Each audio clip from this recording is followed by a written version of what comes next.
मिथुन राशि का मासिक राशिफल के बारे में आज बात करेंगे। तो भाई मिथुन राशि वालों, मई का जो महीना है 2026 में, तो आपके जो स्वामी हैं, लगन के जो स्वामी हैं, राशि के जो स्वामी हैं वो बुध हैं। 1 मई से लेके और 15 मई तक जो है आपको लाभ के लिए बढ़िया है ये। इसके बाद स्वास्थ्य के लिए भी बढ़िया है। पहले भाव में बृहस्पति है, वो आपको औसत परिणाम दे सकता है। आपके स्वास्थ्य से संबंधित कोई बड़ी परेशानी नहीं आने देंगे। मंगल की दृष्टि के चलते कभी-कभार मौसम जनित समस्याएँ हो सकती हैं, सिर दर्द, बुखार आदि, परंतु चिंता करने की बात नहीं है। 15 मई के बाद बुध की स्थिति कमज़ोर हो जाएगी, ठीक है? तो आज 17 तारीख है, इस दौरान अपने स्वास्थ्य को लेकर लापरवाही ना बरतें। तो मतलब 15 मई के बाद यानी आज 17 तारीख है, तो अपने स्वास्थ्य को लेके जो है वो लापरवाही ना बरतें। खान-पान पे विशेष ध्यान रखें। छठे भाव के स्वामी मंगल की स्थिति भी सामान्य तौर पर अनुकूल रहेगी। मंगल स्वास्थ्य के मामले में कोई परेशानी नहीं देगा। आरोग्यता के जो कारक हैं आपके सूर्य, वो पहले हिस्से में काफ़ी अच्छा है और दूसरे हिस्से में 15 तारीख के बाद जो है वो थोड़ा परिणाम अच्छे नहीं दे रहा है, ठीक है? तो दोनों ग्रहों की स्थिति के आधार पर माह जो है, ये जो है सेहत का आप आनंद लें, पर दूसरा जो भाग है मतलब 15 तारीख के बाद विशेष ध्यान देने की ज़रूरत है। तो अब जो है विशेष ध्यान देने की ज़रूरत है हेल्थ के लिए, ठीक है? करियर को लेके कैसा है?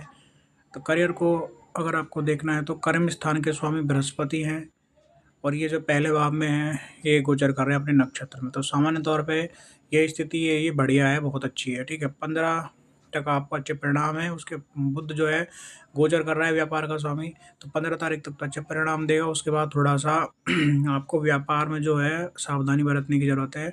बहुत ज़्यादा बड़े जोखिम आपको व्यापार में नहीं उठाने हैं, ठीक है? ये बात याद रखनी है। और मेहनत के बाद में आपको अच्छे परिणाम मिलेंगे। शनि दशम भाव में जो है गोचर कर रहा है। कार्यक्षेत्र का माहौल थोड़ा नकारात्मक रह सकता है। किसी अपने सहकर्मी के साथ में झगड़ा हो सकता है, थोड़ा सावधान बरतिए, ठीक है? जॉब को लेके कोई बड़ी समस्या नज़र नहीं आ रही है। 11 मई के बाद में स्थितियाँ सामान्य हो जाएँगी। 11 मई तक जो है अपने आप को थोड़ा-सा सँभाल के रखिए। इसके बाद में व्यापार और नौकरी दोनों के लिए जो महीना है औसत से कुछ ज़्यादा ठीक है, मतलब बढ़िया है ओवरऑल, है ना? बस ध्यान रखें कि व्यापार के संबंध में कोई बहुत बड़ा जोखिम आपको नहीं उठाना है। ओवरऑल जो चीज़ है वो बढ़िया है करियर के लिहाज से। प्रेम संबंधों के लिहाज से कैसा है? तो प्रेम जीवन की बात करें तो मई का जो महीना है, पंचम भाव के स्वामी शुक्र है, अच्छी स्थिति में है, प्रेम संबंधों के लिए अच्छी अनुकूल स्थिति है। हालाँकि महीने के पहले हिस्से में 5वें भाव में जो सूर्य की दृष्टि है, वो मंगल की दृष्टि है, लगभग पूरे महीने रहेगी। तो ये दोनों स्थितियाँ प्रेम संबंधों में मर्यादा में रहने का संकेत दे रही है, नहीं तो प्रेम में कुछ परेशानियाँ पैदा हो सकती है। तो मर्यादित प्रेम है वो जताना है आपको, ठीक है? प्रेम संबंधों के कारक शुक्र का गोचर सामान्य तौर पर अच्छा ही रहता है, अनुकूल ही रहता है, तो बढ़िया है ओवरऑल। और वैवाहिक जीवन के लिए भी मई का महीना है वो काफ़ी अनुकूल रहने वाला है। सप्तम भाव के लिए भी स्वामी बृहस्पति है, सप्तम भाव में गोचर कर रहे हैं। तो ऐसे में रिश्तों में कोई बड़ी परेशानी आने वाली है नहीं। कुछ शुक्र का जो गोचर है वो ओवरऑल बढ़िया है, तो ओवरऑल जो है ये बहुत अच्छा है, ठीक है? सलाह क्या है निसंतान लोगों को कि नियमित मंदिर जाइए और माथे पे केसर का तिलक लगाइए, बहुत अच्छा रहेगा, ठीक है? अब इसके बाद में वित्त के बारे में बात कर लेते हैं कि पैसे के लिहाज से कैसा रहने वाला है।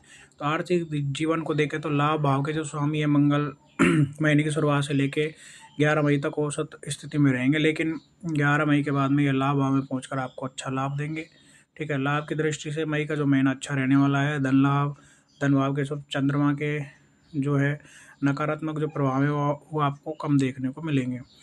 तो 11 मई के बाद में जो मंगल की चौथी दृष्टि है दूसरे भाव पे होगी, जिसे शुभ नहीं माना जाता, लेकिन लाभ भाव का स्वामी है मंगल, तो आपको धन लाभ आपको करवाएगा अवश्य, ठीक है? ओवरऑल जो परिणाम है आर्थिक तौर पे वो अच्छे परिणाम हमको दिखाई दे रहे हैं। धन के कारक बृहस्पति का भी गोचर अनुकूल है, सकारात्मक परिणाम देने वाला है। ऐसे में ये जो महीना आर्थिक जीवन में बड़ी कोई परेशानी नहीं आएगी। ये ओवरऑल जो ये महीना है बहुत अच्छा है, ठीक है?